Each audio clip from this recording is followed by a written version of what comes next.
देखो, Indian ocean कितना विशाल और सुंदर है। ट्रॉपिकल सन के नीचे कैसे चमक रहा है। इसकी नीली लहरें जैसे किसी अनमोल रत्न की तरह चमकती हैं। इसका गर्म पानी जिंदगी से भरा हुआ है। यहाँ की मरीन लाइफ, रंग बिरंगी मछलियां, कोरल रीफ्स और अन्य समुद्री जीव सब मिलकर एक अद्भुत इकोसिस्टम बनाते हैं। सदियों से इसके किनारे रहने वाले लोग खाने और रोजी रोटी के लिए इसी ओशन पर निर्भर रहे हैं। यहाँ की कोस्टल कम्युनिटीज का जीवन इस समुद्र से गहराई से जुड़ा हुआ है। यह फिशिंग बस एक काम नहीं है, यह जिंदगी जीने का तरीका है जो कोस्टल कम्युनिटीज के साथ जुड़ा हुआ है। मछुआरे अपनी परंपरागत नावों और तरीकों से मछली पकड़ते हैं जो पीढ़ियों से चली आ रही हैं। लेकिन ओशन की यह बाउंटी भले ही विशाल हो, लेकिन अनंत नहीं है। मछलियों की संख्या घटती जा रही है और मछुआरों के जाल खाली रह जाते हैं। ओवरफिशिंग और एनवायरनमेंट में बदलाव से वाइल्ड फिश पॉपुलेशंस पर दबाव बढ़ रहा है। बड़े बड़े फिशिंग ट्रॉलर्स और बदलते पर्यावरणीय हालात इस समस्या को और गंभीर बना रहे हैं। यहीं पर फिश फार्मिंग काम आती है, जो वाइल्ड कैचेस को पूरा करने और बढ़ती आबादी को सपोर्ट करने का एक तरीका देती है। यह एक सस्टेनेबल तरीका है जिससे हम अपनी जरूरतें पूरी कर सकते हैं। फिश फार्मिंग, जिसे एक्वाकल्चर भी कहते हैं, कंट्रोल्ड एनवायरनमेंट्स में मछली पालने का तरीका है। इसमें मछलियों को पॉन्ड्स, टैंक्स या केजेस में पाला जाता है, जहां उनकी देखभाल और पोषण का पूरा ध्यान रखा जाता है।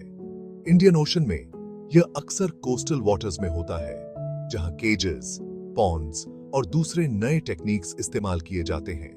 यह तरीका न केवल मछलियों की संख्या बढ़ाने में मदद करता है, बल्कि स्थानीय अर्थव्यवस्था को भी मजबूत बनाता है। यह प्रैक्टिस नई नहीं है, इसकी जड़ें इस रीजन में सदियों पुरानी हैं। फिश फार्मिंग के सबूत सदियों पहले के मिलते हैं। प्राचीन समय में भी लोग मछलियों को पालने के लिए तालाबों और अन्य तरीकों का इस्तेमाल करते थे। आज आधुनिक तकनीकों और इनोवेशंस ने फिश फार्मिंग को और भी प्रभावी और सस्टेनेबल बना दिया है। नए नए मेथड्स और टेक्नोलॉजीज जैसे बायोफ्लॉक सिस्टम्स और recirculating aquaculture systems fish farming को एक नए स्तर पर ले जा रहे हैं। फिश फार्मिंग से न केवल मछलियों की संख्या बढ़ती है, बल्कि यह स्थानीय कम्युनिटीज को भी लाभ पहुंचाती है। ताजे मछलियों से भरे बाजार स्थानीय अर्थव्यवस्था को मजबूती देते हैं और लोगों को रोजगार के नए अवसर प्रदान करते हैं। सस्टेनेबल फिश फार्मिंग से पर्यावरण को भी लाभ होता है। यह समुद्री इकोसिस्टम्स को स्वस्थ बनाए रखने में मदद करता है और ओवरफिशिंग के दबाव को कम करता है। इस तरह फिश फार्मिंग एक संतुलित और सस्टेनेबल भविष्य की ओर एक महत्वपूर्ण कदम है। कल्पना करो, एक तैरता हुआ फार्म जो ओशन की सतह पर हल्के से हिल रहा है। फिश फार्मिंग का मतलब यही है।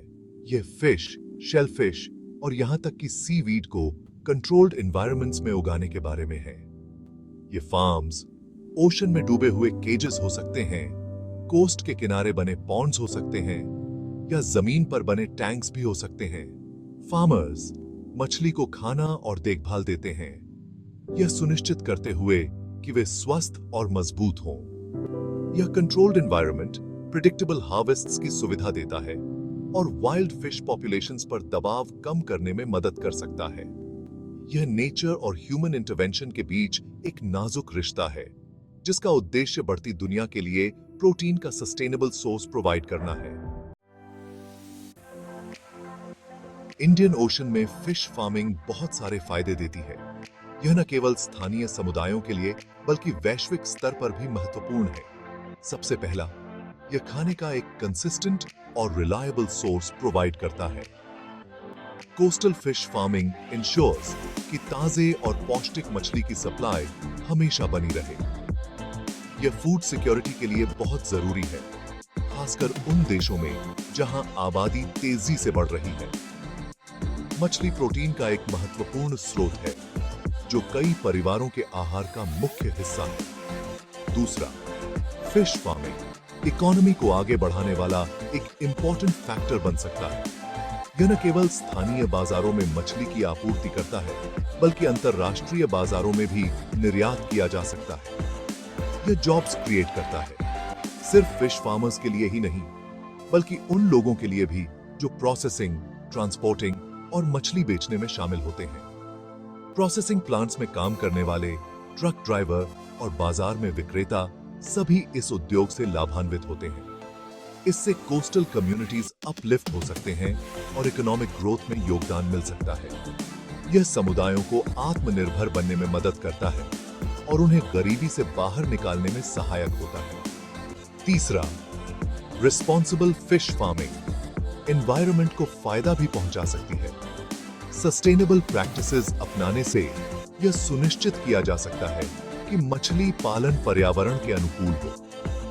वाइल्ड फिश को पकड़ने की जरूरत को कम करके यह वल्नरेबल पॉपुलेशंस और इकोसिस्टम्स को प्रोटेक्ट करने में मदद कर सकती है। यह समुद्री जीवन को संरक्षित करने और जैव विविधता को बनाए रखने में महत्वपूर्ण भूमिका निभा सकता है। इसके अलावा कुछ तरह की सीवीड फार्मिंग पानी की क्वालिटी को बेहतर बना सकती है और एटमॉस्फेयर से एक्सेस कार्बन डाइऑक्साइड को अब्सॉर्ब कर सकती है। सीवीड फार्मिंग न केवल मछली पालन के लिए फायदेमंद है, बल्कि यह समुद्री पर्यावरण को भी स्वस्थ बनाए रखने में मदद करती है। कोस्टल फिश फार्मिंग सही तरीके से किया जाए तो यह एक सस्टेनेबल और प्रॉफिटेबल प्रैक्टिस हो सकती है। यह न केवल आर्थिक लाभ प्रदान करती है, बल्कि पर्यावरण और समाज के लिए भी फायदेमंद है। कोस्टल फिश फार्मिंग के इन फायदों को ध्यान में रखते हुए यह स्पष्ट है कि यह एक महत्वपूर्ण उद्योग है जो आने वाले वर्षों में और भी महत्वपूर्ण हो सकता है। Section 4. The tide turns challenges faced by fish farmers. हालांकि फिश फार्मिंग में बहुत संभावनाएं हैं, लेकिन इसके साथ कुछ चुनौतियां भी हैं। बीमारियों का फैलना एक कांस्टेंट थ्रेट है, क्योंकि फिश फार्म्स में क्राउडेड कंडीशंस होने के कारण बीमारियां तेजी से फैल सकती हैं। इससे फार्मर्स को भारी आर्थिक नुकसान हो सकता है। प्रदूषण एक और चिंता का विषय है। अगर ठीक से प्रबंधन न किया जाए तो फिश फार्म से निकलने वाला वेस्ट प्रोडक्ट्स आसपास के पानी को दूषित कर सकता है। इससे अन्य मरीन लाइफ को नुकसान पहुंच सकता है और यहां तक कि ह्यूमन हेल्थ के लिए भी खतरा पैदा हो सकता है। क्लाइमेट चेंज एक और परेशानी की बात जोड़ता है। बढ़ते समुद्री तापमान और ओशन एसिडिफिकेशन फिश हेल्थ और प्रोडक्टिविटी को प्रभावित कर सकते हैं। फार्मर्स को अपने काम को लंबे समय तक चलाने के लिए इन बदलते हालातों के हिसाब से खुद को ढालने की जरूरत है। Section 5. From sea bass to shrimp, popular species in Indian Ocean aquaculture. The Indian Ocean, with its vast expanse and warm waters, is a thriving hub for aquaculture. This region supports a diverse range of species that are ideal for farming, contributing significantly to the global seafood supply. Indian ocean के गर्म पानी अलग अलग तरह की fish और shellfish species का घर है, जो फार्मिंग के लिए उपयुक्त हैं। यहाँ की अनुकूल जलवायु और समृद्ध जैव विविधता इसे मछली पालन के लिए एक आदर्श स्थान बनाती है। एक लोकप्रिय विकल्प सी बेस है, जो अपने डेलिकेट फ्लेवर और फर्म टेक्सचर के लिए प्रसिद्ध है। सी बेस न केवल स्वादिष्ट होता है, बल्कि इसमें पोषक तत्व भी भरपूर होते हैं, जो इसे एक स्वस्थ विकल्प बनाते हैं। इसके अलावा सी बेस की खेती अपेक्षाकृत आसान होती है, जिससे यह किसानों के बीच एक पसंदीदा विकल्प बन गया है। दूसरा पसंदीदा श्रिम्प है, जो एक वर्सेटाइल सी फूड है और पूरी दुनिया में पसंद किया जाता है। श्रिम्प की खेती भी काफी लाभदायक होती है, क्योंकि इसकी मांग हमेशा बनी रहती है। श्रिम्प विभिन्न प्रकार के व्यंजनों में इस्तेमाल किया जाता है, जिससे यह एक बहुमुखी विकल्प बन जाता है। मिल्क फिश, टिलापिया और ग्रुपर भी इस रीजन में आमतौर पर पाले जाते हैं। मिल्क फिश अपने उच्च प्रोटीन सामग्री के लिए जाना जाता है, जबकि टिलापिया अपनी तेजी से बढ़ने की क्षमता और कम लागत के लिए प्रसिद्ध है। ग्रुपर अपने स्वादिष्ट मांस और उच्च बाजार मूल्य के कारण एक और महत्वपूर्ण प्रजाति है। ये प्रजातियां अपेक्षाकृत हार्डी होती हैं और फार्मिंग कंडीशंस के हिसाब से खुद को ढाल लेती हैं। इनकी अनुकूलन क्षमता और रोग प्रतिरोधक क्षमता इन्हें किसानों के लिए एक सुरक्षित और लाभदायक विकल्प बनाती है। कंट्रोल्ड फार्मिंग कंडीशंस में ये मछलियां तेजी से बढ़ती हैं और उच्च गुणवत्ता का उत्पादन करती हैं। सीवीड फार्मिंग भी गति पकड़ रही है। केल्प और नोरी जैसी प्रजातियों की खेती भोजन, सौंदर्य प्रसाधन और यहां तक कि जैव ईंधन उत्पादन के लिए की जाती है। सीवीड फार्मिंग न केवल पर्यावरण के लिए फायदेमंद है, बल्कि यह किसानों के लिए एक अतिरिक्त आय का स्रोत भी बनती है। सीवीड की खेती में कम संसाधनों की आवश्यकता होती है और यह समुद्री पारिस्थितिकी तंत्र को भी समर्थन देती है। प्रजातियों का चुनाव अक्सर local market demand, environmental conditions और फार्मर्स की विशेषज्ञता पर निर्भर करता है।